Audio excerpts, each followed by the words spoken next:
Albert, we have a couple of questions here. The first one is for Kirk, or it could be again for Lawrence, and that is, how do we keep golfers off of our golf course when it is supposed to be closed? I guess until the government gives it the green light is the first question, and that's from Bill Spruill. If I'll try and jump in on that, and I can tell you that if there are people who are not paying attention or abiding by the public health order that's currently in place, there is a phone number, and I apologize. It used to be the 811 number in Saskatchewan that you could phone to let someone know, or I know for sure that there are both the police and the RCMP that are looking after and helping enforce the public health order at this time. All right, the next question that we have is, Rick Huber has a long one. It says, first off, thank you to those representing the various organizations on this call and for the work that they have done. Thank you to those who volunteered to assist over the next years.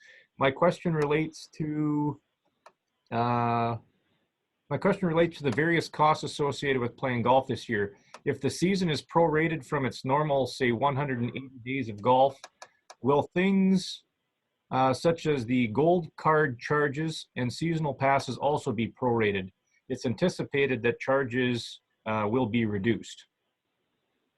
And again, folks, if we don't have an actual answer on this, what we will do is take all of these questions. They will be formulated into a Q&A and be posted for the general membership once we have a appropriate or pending answer.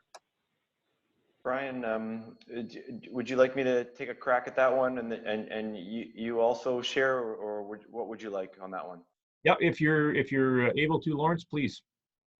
Yeah. So thanks, Rick. I think that's a question on people's minds across the country. You know, they're worried about they're concerned about their fees. They're concerned about membership dues, and so are we, obviously.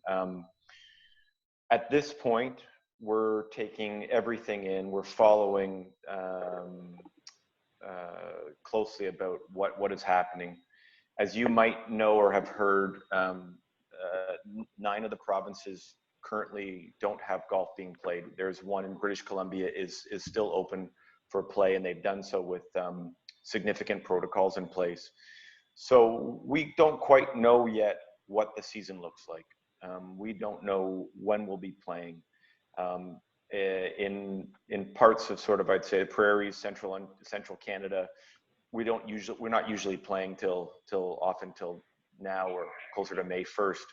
In some parts of the country, it's further into May. So we don't know how much of the season we may be losing. We also don't know. We also want to be careful for our clubs and our operators that we don't come in the middle between golfers and the clubs and how they want to decide how they're going to deal with their fees. So what Brian and his team and Blair, you've heard from on our team at Golf Canada, is we're going to continue to listen to how clubs are handling their fees. We're going to continue to listen to how other associations are handling it. We're going to bring that all together, and we're going to stay very close on how we might do that. I can tell you that all the clubs that we're playing at, we know they're hurting. We know that they need every membership dollar they possibly can get. We also know that people are hurting. They have less money possibly than they had before this crisis started. So we want to do the best we can. An example of the support we've got from the government is regarding sports subsidy or wage subsidy, or even one that came up this year that just recently is helping some of our summer students. So we're trying to take that all in together. We certainly need to be together on this, and we'll come with a very thoughtful and considered approach, and that will involve your board, it will involve your staff and all of our across the country. So, you know, the one thing maybe I didn't mention when I made my remarks is that if there's any silver lining in what's come out of this, is this crisis has brought people together. I've seen more of Brian Lee's face in the past month than I've had in the past few years. So that's, you know, that's good for me, right? But we really are closer than we ever have before. So thank you for your question, and trust me, we're on this one. Another question, and again, it's probably just a follow-up from a previous one. It's Ryan Shaw from Davidson Golf Club. Could golfers that go onto a golf course be charged? And I think that was kind of touched on. And should we actually have signs on the course stating that it's closed to prevent anyone from being tempted to golf on their own? You know, for lack of a better response, I would want to pipe in and say, yeah, golf courses are private property, and if anyone's trespassing, they can be charged. That would be my point of view. And as you put up signs, it would be helpful. I am quite confident that sooner rather than later, golf courses will be open. That's my hope, and that's, of course, what everyone's working towards on this call. I saw a question in there about something the Premier said this week, and Premier Mo was quite open about saying that he is looking at how to open the economy up. And he made it very clear that as he continues to work and as the government continues to work, it's not going to be a switch that's flipped on and opened right up again, but it will be this very pragmatic, logical approach to continually expanding the economy in a sensible way. Do I think activities and social activities like golf are going to be involved? I would hope so. I would hope they come sooner rather than later. I know, like everyone else, that Saskatchewan has a very short summer and a very short playing season. So the more playing season we could get in would be my hope and benefit. And I can only imagine everyone else and the passion I've seen on this call would agree with me that we'd hope soon. But I would imagine that the plan that the Premier and the government is going to announce will start to be announced next week, yes. Brian, Chris Aparicio from the Lindbrook, just to speak to to Ryan's question about people being charged. So with most municipal police services, such as like ours here at Moose Jaw, and then also talking with the Royal Canadian Mounted Police, what they're doing is it's like anything else, and it's not just golf specific, it's really any green sports that are involved, whether it be fastball, baseball, soccer, you name it. They're just enforcing the regular social distancing rules, and they'll follow a tiered thing, no different than breaking up a bunch of teenagers at a house party. If somebody gets caught doing that, I mean, it is private property, like Mr. Westgard had said, so make sure you have your signs out there. But, you know, they'll be receiving a warning first and foremost. If they get caught again, it's potential that they could have their golf clubs seized from them.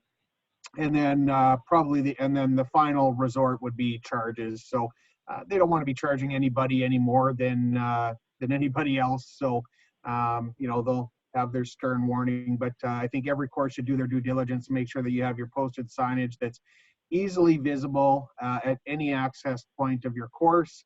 And just make sure you've got your due diligence.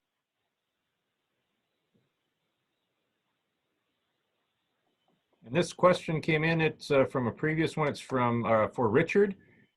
Richard, from a player's perspective, what are the couple of the biggest changes to the World Handicap system, and how is it going to affect players' handicap index in 2020?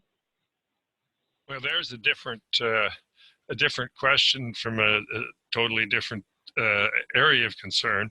I first of all would like to say that at Golf Canada Handicap and Course Rating Committee, we are in the final stages, I think, of getting a presentation that can be used out in the field to educate people in quite a bit more detail about the World Handicap system than I can get into this morning. But some of the key points that were addressed in the question. Firstly, I guess, what's this going to do to the golfer's handicap factor? Well, we used to call it a factor. First thing is now it isn't called a factor anymore. It's now called handicap index. But we don't anticipate a significant change in that. Where you're more likely to see a change is in your course handicap, because as very, very few people, I think, actually realized, when you're playing with your course handicap as it existed prior to 2020, you were playing with the target of being the course rating, not par. many people thought it was par. Well, it wasn't. The good news for those people is that now it will be. But because there's a difference between the course rating and par, particularly as you get to these shorter tees on a golf course, that starts to be more of a factor.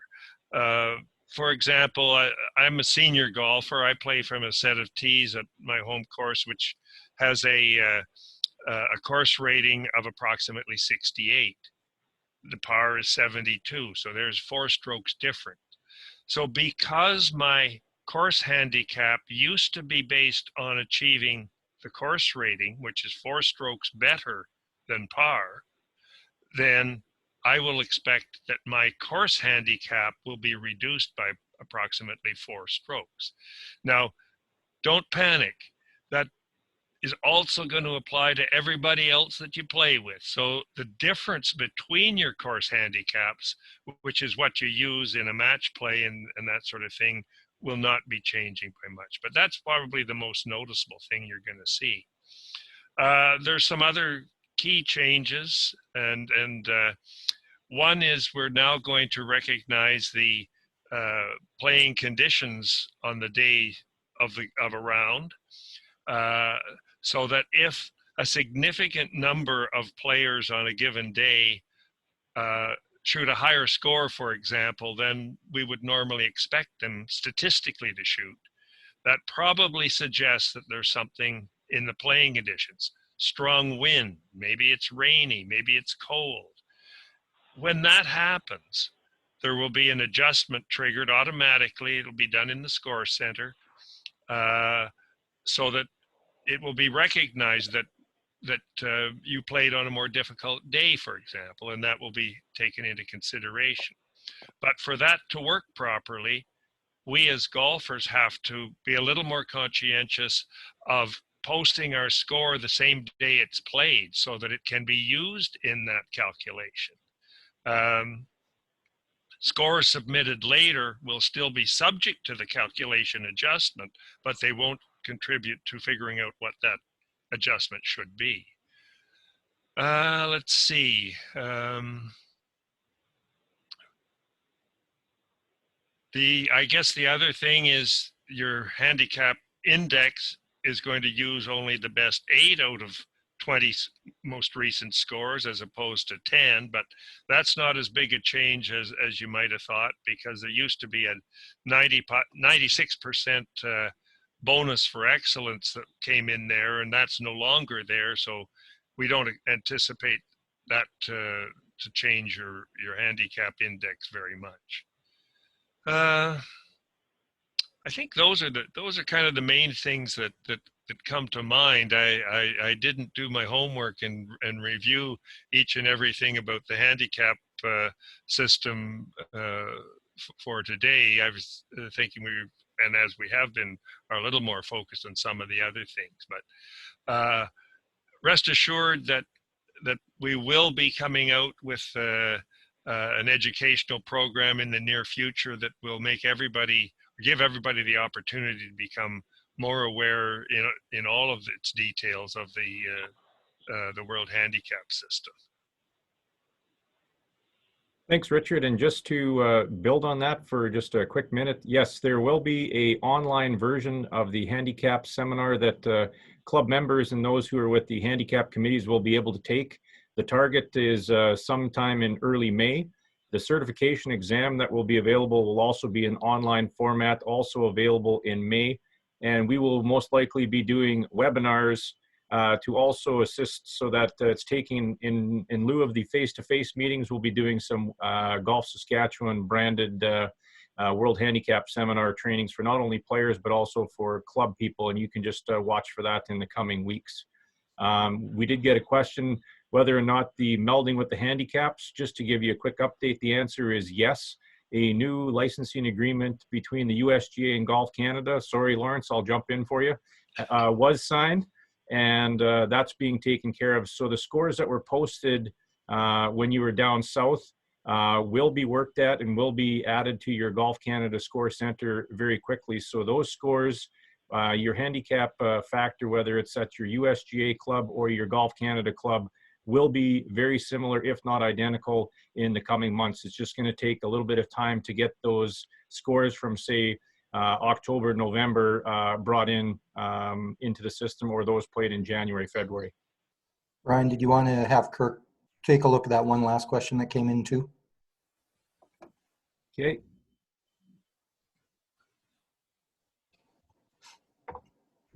Kirk, will there be any chance of different opening rules for courses depending of if they are private, public, etc.? Thank you for the question, Brian. At this point in time, I do not believe there's going to be any difference between a private and a public course. I know it's been in discussions, but at this, what we're looking for is that balance between remaining healthy as a province and as a country and being able to continue to have the economy reestablish itself and continue along. So I don't think so. I think as the government staggers the opening of the economy, private and public courses would be at the same time. Okay. Thanks, Kirk. It's getting just about noon here, so we'd like to wrap up. We still want your questions. Don't feel like I'm cutting you off, but if you do have any more questions for any one of our people or our guests, either be Golf Saskatchewan, Golf Canada, or with Kirk, if you could submit those through the Golf Saskatchewan site, you can contact either Brian or Candice, and we will get those questions checked. We're going to post all the questions that were asked today. We're going to do a little bit of a news through Clark, through our media guy, and we'll have them posted on the website also. So, and we're going to also send it out to all our members. One last thing I would like to finalize is we did get, just so everybody knows, we did get our numbers for our election. And first of all, I would like to thank all of the people that let their names stand, and thank you for that. Our people that have been elected in alphabetical order, by the looks of it, that I got the list, is Danny Glukart, Elan Kranick, and Don Kunkel. Congratulations and thank you.